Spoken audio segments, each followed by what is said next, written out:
வணக்கம். இன்னைக்கு வந்து நம்ம இந்த டீச்சர்ஸ் டேக்காக வந்து நம்ம செயின்ட் பால்ஸ் ஸ்கூலுக்கு வந்தோம். பசங்கள்ட்டலாம் பேசணும். இந்த டீச்சர்ஸ் டே பற்றி நிறைய விஷயங்கள் ஷேர் பண்ணிக்கிட்டாங்க. அதை விட இல்லாமல் நம்ம அந்த ஹெட்மிஸ்ட்டை வந்து ஒரு பர்சனலாக ஒரு கொஸ்டின் கேட்கணும் அப்படின்னு சொல்லிட்டு எனக்கு ஒரு ஆசை. என்னன்னா, இப்போ நம்ம பார்த்தீங்க அப்படின்னா அந்த 80s 90sலாம் பார்த்தீங்க அப்படின்னா ஸ்டூடெண்ட் பார்த்தீங்க அப்படின்னா டீச்சர்ஸ்க்குலாம் ரொம்ப பயப்படுவாங்க. அந்த அளவுக்கு ரொம்ப எல்லாத்துக்குமே பயப்படுவாங்க. அந்த ரெஸ்பான்சிபிலிட்டி இருக்கும். ஆனால் இப்போ உள்ள ஸ்டூடெண்ட்ஸ்கிட்ட நிறைய பேர்கிட்ட வந்து எல்லாரையும் சொல்லல, சில பேர்கிட்ட வந்து சில ஸ்டூடெண்ட் கிட்ட வந்து அந்த ரெஸ்பான்சிபிலிட்டிங்கிறதே இல்லை. அதை பத்தி மேடம் என்ன சொல்றாங்க அப்படிங்கறது ஒரு சின்ன ஒரு கருத்து மேடம் கேட்டு தெரிஞ்சுக்கலாம் அப்படின்னு. உங்க ஸ்கூல்ல பார்த்தேன் பசங்களாம் ரொம்ப அந்த ரெஸ்பான்சிபிலிட்டி என்ன நாங்க 80s 90s இருந்த மாதிரியே இப்ப இருக்காங்க. அது மாதிரி சில ஸ்கூல்ல இல்ல. அந்த மாதிரி பசங்களுக்கும் அந்த அவங்களோட பேரண்ட்டுக்கும் உங்களோட கருத்து என்னன்னு மட்டும் கொஞ்சம் சொல்லுங்க மேடம். 80s நம்ம இருந்தோம். இப்போ வந்து நம்ம என்ன 20ல இருக்கிறோமா? 24ல இருக்கிறோம். 2K கிட்ஸ் ஆயிடுச்சு. 2K கிட்ஸ்ல இருக்கிறோம். நம்ம 80s 90sல பார்த்தீங்க நம்ம இருந்தோம் அப்படின்னா, அப்போ நம்மளுடைய பெற்றோர்கள் நம்மளை வழிநடத்தின விதம் ரொம்ப அழகாக இருந்துச்சு. அவங்க சொல்லிக் கொடுக்குற அந்த விதமும் சரி, அவங்க வாழ்ந்த வாழ்க்கையும் சரி, நமக்கு ஒரு எடுத்துக்காட்டாக இருந்துச்சு. முதல்ல வந்து பெற்றோர்கள், அதுக்கப்புறம் பள்ளிக்கு வரோம். பள்ளிக்கூடத்தில் ஆசிரியர்கள். பெற்றோர்களை எப்படி பார்க்குறோமோ அதே போல தான் ஆசிரியர்களும் இருந்தாங்க அந்த காலத்தில். அப்போ அந்த ஆசிரியர்கள் பெற்றோர் எப்படி ஒழுக்கத்தோடு வாழணும், நல்ல பண்போடு வாழணும், கல்வி அறிவில் ரொம்ப முன்னேற்றம் உள்ளவங்களாக வாழணும்னு எங்கள் பேரண்ட் எங்களுக்கு எப்படி சொல்லிக் கொடுத்தாங்களோ அதே போல தான் பள்ளிக்கு வரும்போது பள்ளிக்கூட ஆசிரியர்களும் நிறைய சொல்லிக் கொடுக்குறாங்க.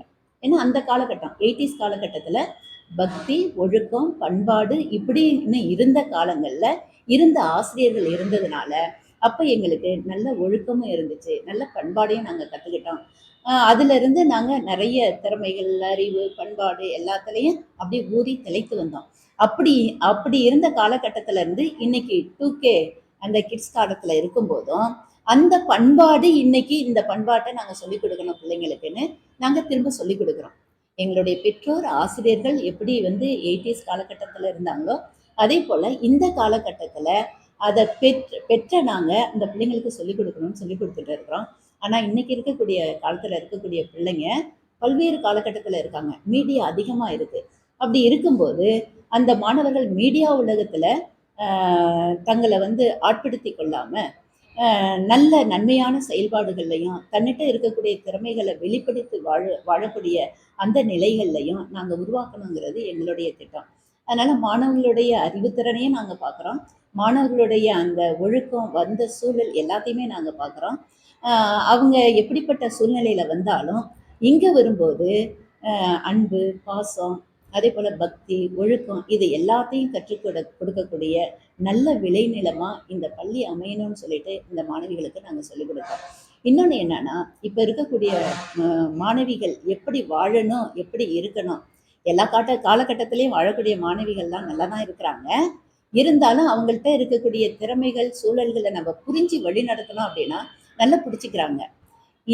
அதை விட இன்னும் அது கண்டுபிடிக்காத மாணவிகள்லாம் ஒரு சிலர் இருப்பாங்க. அவங்களுக்கு நான் என்ன சொல்லிக்கிறேன் அப்படின்னா, இப்போ எல்லாருமே பார்த்தீங்க அப்படின்னா மாணவிகள் எல்லாருமே கொக்கு போல இருக்கணும், கோழியை போல இருக்கணும், உப்பு போல இருக்கணும்னு சொல்லுவேன். ஏன் நான் வந்து கொக்கையும் கோழியும் உப்பையும் நான் சொல்கிறேன் அப்படின்னா, கொக்கு வந்து ரொம்ப பொறுமையாக நீண்ட நேரம் அந்த வாய்க்கால் ஓரத்தில் அப்படியே நின்றுட்டே இருக்கும். ஏன்னா தனக்கு வேண்டிய உணவு எப்போ கிடைக்கும்னு நீண்ட நேரமாக ஒற்றை காலில் அப்படியே தவம் இருக்கிற மாதிரி இருந்து தனக்கு தேவையான அந்த மீனை பிடித்து உண்ணும். அதே போல் மாணவிகளும் என்ன செய்யணும் அப்படின்னா, பொறுமையை கையாளணும், ரொம்ப பொறுமையை கையாளணும். நீண்ட நேரம் அவங்க நீண்ட நாட்கள் வந்து எப்படி வாழணுங்கிற பாடத்தெல்லாம் மெதுவாக அவங்க கற்றுக்கணும். அதனால் பொறுமையை கையாண்டாங்க அப்படின்னா உலகம் எப்படி இருக்குங்கிறத அவங்க தெரிஞ்சுக்கலாம். அதனால தான் நான் வந்து கொக்கு போல இருக்கணும் அப்படின்னு சொல்கிறேன். இன்னொன்று கோழியை போல வாழணும்னு சொல்கிறேன். ஏன் கோழியை போல வாழணும்னு சொல்கிறேன் அப்படின்னா, கோழி வந்து இந்த குப்பைகள் எல்லாம் கிளறும்போது தனக்கு என்ன உணவு தேவையோ அதை எடுத்துக்கும்.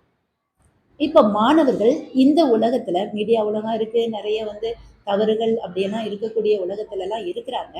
அந்த தவறுகளை எல்லாம் நீக்கி, தீமைகளை எல்லாம் நீக்கி நல்லது எதுங்கிறத கண்டுபிடிச்சு அந்த கோழி தனக்கு தேவையான உணவை மட்டும் அந்த குப்பையில தேர்ந்தெடுப்பது போல மாணவிகளும் இப்படிப்பட்ட பெரிய உலகத்துல, மீடியா உலகத்துல இருக்கும்போது அவங்க தனக்கு தேவையான அந்த நிலை என்னங்கிறத தேர்ந்தெடுத்து அவங்க வாழ்ந்தாங்கன்னா சிறப்பா இருக்கும்.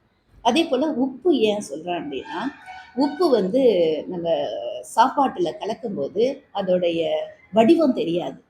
அதோடைய சுவை மட்டும்தான் தெரியும். அந்த வடிவம் உணவோட கலந்துடுது. அதுபோல மாணவர்கள் என்ன செய்யணும் அப்படின்னா, தான் தேர்ந்தெடுத்த அந்த துறைகள், அது கல்வியா இருக்கலாம், இல்லது தொழிலா இருக்கலாம், இல்ல வேற பல்வேறு வகைப்பட்ட எந்த ஒரு சூழ்நிலையா இருக்கலாம். அந்த துறைகள்ல அவங்க என்ன செய்யணும்னா, அதோடு ஒன்றித்து சுவை கலந்த உப்பை போல வாழணுங்கிறது என்னுடைய எண்ணம். அதனால இப்படிப்பட்ட ஒரு சூழலை உருவாக்கி தாங்கள் வாழ்ந்தாங்க அப்படின்னா, தன்னுடைய திறமைய உணர்ந்து வாழ்ந்தாங்க, அந்த துறைகள்ல கலந்து வாழ்ந்தாங்க, பொறுமையை கடைபிடிச்சு வாழ்ந்தாங்க அப்படின்னா வாழ்க்கையில மேம்பட்டவர்களாக ஒளி விளக்காக திகழ முடியும் அப்படிங்கிறது என்னுடைய எண்ணம். ரொம்ப நன்றி மேடம்.